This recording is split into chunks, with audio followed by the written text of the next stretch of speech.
60 years since one of the biggest scandals in medical history. Thalidomide to treat morning. Video के starting से ही मैं बताना चाहता हूँ कि आगे इस वीडियो में मैं जो भी इन्फॉर्मेशन डिलीवर करने जा रहा हूँ वो सारी इन्फॉर्मेशन मैंने एक बुक से उठाई है। मेरी कोई भी मनगढ़ंत कहानी नहीं है। उस बुक का नाम है animals and medicine, the contribution of animal experiment to control of disease by Jack Botting, जिसके chapter number 18 the history of thalidomide में सारा कुछ डिस्क्राइब किया गया। क्या हुआ था 1950 में कि रेगुलेटरी बॉडीज बनानी पड़ी, जैसे फूड ड्रग एडमिनिस्ट्रेशन की शुरुआत क्यों करनी पड़ी। उस समय थैलिडोमाइड पे दो स्टेटमेंट्स आई थी। पहली स्टेटमेंट थी कि थैलिडोमाइड का कभी भी प्रेग्नेंट एनिमल पे टेस्ट किया ही नहीं गया था। दूसरी स्टेटमेंट ये कहती थी कि थैलिडोमाइड का जैसे टेराटोजेनिक इफेक्ट शो हुआ उसके 5 मंथ के अंदर अंदर ही उसको मार्केट से विथड्रॉ कर लिया। अगले 10 साल में स्मॉल मैमल्स जैसे रैट, माइस, हैमस्टर, गुनिया पिग, उसके 7 स्पीशीज में साइड इफेक्ट की स्टडी करी गई, जिसमें 8 स्पीशीज मंकी के ही थे। तो इस वीडियो में इन सारी केस स्टडी को डिटेल में जानने की कोशिश कर। 1956 में कंज, केलर एंड मक्टर, जिन्होंने जर्मन फार्मास्यूटिकल कंपनी कैमे गुर्नेंथल की रिसर्च लेबोरेटरी से फर्स्ट पेपर पब्लिश करा था, जिसमें उन्होंने थैलिडोमाइड के फार्मास्यूटिकल एक्शन को डिस्क्राइब करा था। उस समय की hypnotic and sedative drugs phenobarbitone and glutethimide को थैलिडोमाइड से कंपेयर किया गया। थैलिडोमाइड माइस की स्पॉन्टेनियस मूवमेंट को रिड्यूस कर रही थी बिना किसी एक्साइटमेंट फेज से। थैलिडोमाइड का ऑनसेट ऑफ एक्शन फास्ट होने के साथ साथ उसका लॉन्ग ड्यूरेशन ऑफ एक्शन भी था। माना जाता था कि थैलिडोमाइड एक नॉन टॉक्सिक ड्रग है, जिसकी डोज 5000 mg पर केजी अगर देते हैं तब जाके चांसेस बनते हैं कि किसी पेशेंट की डेथ हो पाए। दूसरी तरफ फिनोबार्बिटोन एंड ग्लैथेमाइड की हाफ डोज में ही माइस की डेथ रेट इंक्रीज हो रही थी। लंबे समय तक टेस्टिंग के लिए 100 से 500 mg थैलिडोमाइड को माइस, रैट, रैबिट्स, गुनिया पिग को जब दिया गया तो 30 दिन तक उन्होंने वेल टॉलरेटेड रिजल्ट शो कर। उसी के बाद गुर्नेंथल के रिसर्चर्स ने देखा कि थैलिडोमाइड का हिप्नोटिक एंड सेडेटिव एक्शन बहुत ही ज्यादा यूजफुल है। तो पेपर कंज, केलर एंड मुक्टर ने लिखा था, उसको साइंटिस्ट जंग के द्वारा स्टडी किया गया। उसने बताया कि 300 पेशेंट जिसको 25 से 200 mg thalidomide 3 times a day दिया गया, उसमें से 20 पेशेंट का ब्लड सैंपल नॉर्मल आया और 20 ऐसे पेशेंट जिनका लीवर इलाजमेंट था उनको भी कोई एबनॉर्मलिटी नहीं दिखी। जीवी सोमर जो चीफ फार्माकोलॉजिस्ट थे डिस्टिलर्स कंपनी में, जो लाइसेंस थी under Grunenthal company, G V Somer ने थैलिडोमाइड यूज किया as a 1% carboxy methyl cellulose suspension और उसने देखा कि माइस की मूवमेंट रिड्यूस हो रही है बिना किसी टॉक्सिसिटी लेवल के शो हुए। उसके बाद जीवी सोमर ने थैलिडोमाइड का यूज कर शुगर सस्पेंशन बनाया, जो बच्चों के लिए बहुत ही ज्यादा सेफ माना गया, जिसको बाद में गुर्नेंथल कंपनी ने कर्टर्जन ट्रेड नेम से मार्केटेड कर। इस समय जीवी सोमर्स को बहुत ज्यादा शॉकिंग न्यूज मिली जब उसे पता चला कि यही शुगर सस्पेंशन माइस में टॉक्सिक इफेक्ट शो कर रहा था। 1954 में बर्गर ने muscle relaxant and sedative agent meprobamate की डिस्कवरी कर। मेप्रोबामेड ने बहुत ही ज्यादा एक्यूट टॉक्सिसिटी शो करी जब उसको रैट्स, गुनिया पिग, रैबिट्स में इंजेक्ट करवाया गया। अब हम बात करेंगे क्लिनिकल यूसेज के बारे में। आगे आने वाली वीडियो में मैं जहाँ पे भी कर्टर्जन वर्ड का नाम लूंगा समझ जाना कि उसमें जो मेन केमिकल कॉन्स्टिट्यूएंट वो थैलिडोमाइड है। कर्टर्जन जो है वो ट्रेड नेम है गुर्नेंथल कंपनी का। बहुत ही कम एक्सपेरिमेंटल स्टडी होने के बावजूद भी नवंबर 1957 में थैलिडोमाइड को जर्मन की मार्केट में लॉन्च किया गया, जिसको नोवल नॉन टॉक्सिक सेडेटिव के नाम से कर्टर्जन ट्रेड नेम से मार्केटेड किया गया। बाद में जिसका use quinine, phenacetin, salicylate and vitamin C के साथ होने लगा। एक नया हार्मलेस सेडेटिव होने की वजह से 1959 में इसने बहुत ही तेजी से मार्केट में ग्रोथ करना स्टार्ट कर दिया। पर अक्टूबर 1959 में न्यूरोलॉजिस्ट डॉक्टर आरबस ने 3 पेशेंट को पोलिनेराइटिस डायग्नोज करा, जिन्होंने पिछले 1 साल में थैलिडोमाइड का यूज किया। यही रिपोर्ट डॉक्टर आरबस ने गुर्नेंथल कंपनी को भी शो करा। इससे पहले भी अप्रैल 1959 में गुर्नेंथल कंपनी के रिसर्चर्स को डॉक्टर्स और फिजिशियन के द्वारा ये कहकर रिपोर्ट किया गया था कि थैलिडोमाइड काफी साइड इफेक्ट शो कर रही है, ऐसे अब normal cold, hands and feet, paraesthesia, giddiness.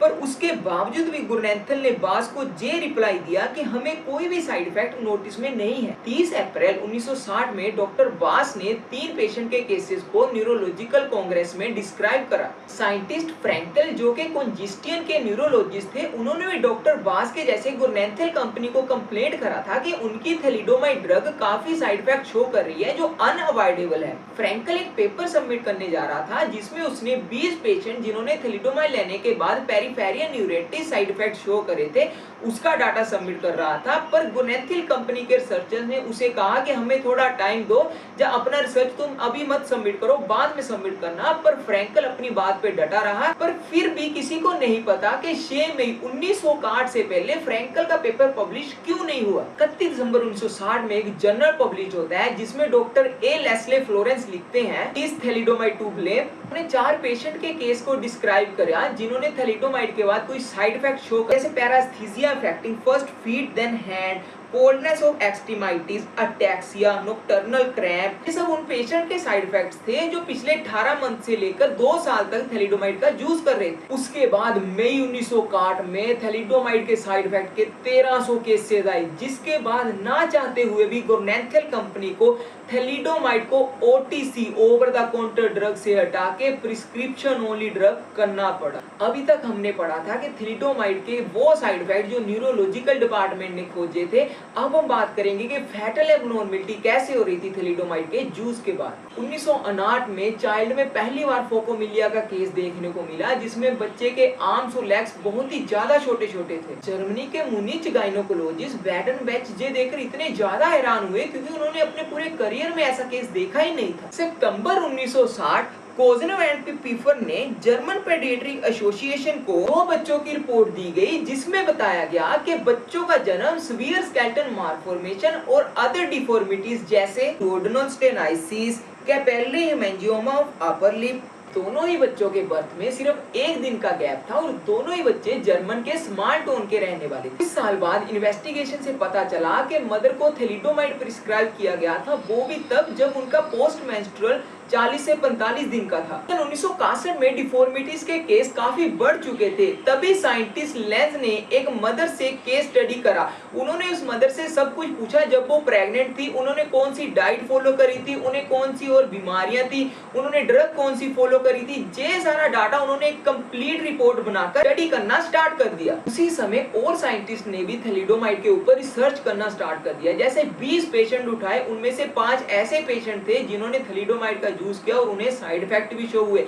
पर उन्होंने उस समय ये कहकर अपनी स्टडी बंद कर दी कि यूएसए और यूनाइटेड स्टेट में भी काफी थैलिडोमाइड के यूज हो रहे हैं, वहां पे कोई केस क्यों नहीं नोटिस हो रहा। उस समय थैलिडोमाइड के फोकोमिलिया के 34 केसेस देखने को मिले। साइंटिस्ट लेंज ने साइंटिस्ट बेटरबेंच को एक लेटर लिखकर मीटिंग करने के लिए बुलाया और उन्होंने एक लेटर लिखा गुनेथिल कंपनी को कि हमें पूरा डिटेल स्टडी करके बताओ कि क्यों प्रेगनेंसी और थैलिडोमाइड का ऐसा एक्शन हो रहा है कि डिफॉर्म बच्चे पैदा हो रहे हैं। जर्मनी से दूर जाकर ऑस्ट्रेलिया की बात करें तो इस समय ऑस्ट्रेलिया में भी थैलिडोमाइड की एक कंपनी स्टार्ट हो गई थी जिसका नाम था डिस्ट्रेस कंपनी, जिसने ट्रेड नेम डिस्टेबल के नाम से थैलिडोमाइड को मार्केट में लॉन्च करा था। ऑस्ट्रेलिया में 4 मई 1961 में वुमेन हॉस्पिटल सिडनी में एक बच्चे ने जन्म लिया जो कि फोकोमिलिया का शिकार था, जिसके upper limbs and lower limbs दोनों गायब थे। उस समय वहां के ऑब्स्टेट्रिशियन एमसी ब्राइट थे।